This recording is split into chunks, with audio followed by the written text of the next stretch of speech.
Another one, thinking not of like full-on winter storms, but just the start, would be wind. Now, I already talked about wind a little bit with dry leaves in the previous section about fall leaves, like the wind tossing the leaves and spinning you around. So remember, wind can be something that can turn the full body like a pirouette, or it can toss a leg up, a limb up, anything you want.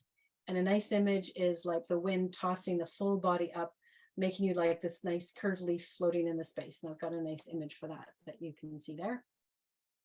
Another one about wind that I've had good effect with personally is this idea of wanting to have space in the joints. So, you know, could I imagine wind going through my joint to open up that space? And wind could be, in this case of being fall, could be a cool breeze, and it'd be fun to talk about a warm breeze in spring and how that might be different. But that cool breeze opening up and releasing tension deep inside a joint, giving space for it, which probably means my alignment is now going to be enhanced and tweaked.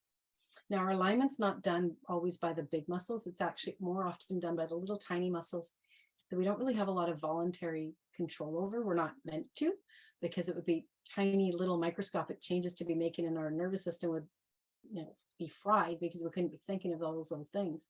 So that's for full body imagery, or a specific wind through the joint image works so well.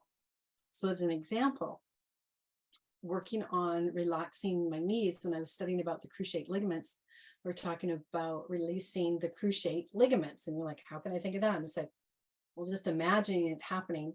And in this case, I would add, say, wind going through there and letting them move and tighten and cross, depending on whether I'm flexing or extending.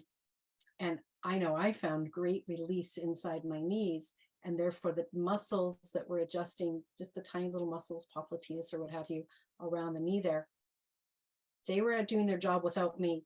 Like I could never have said, okay, popliteus on the right, I'd like you to release a bit. I can't think like that. Can you? And if you can, well, congratulations. Or that's actually pretty confusing. Like, how, really, you can?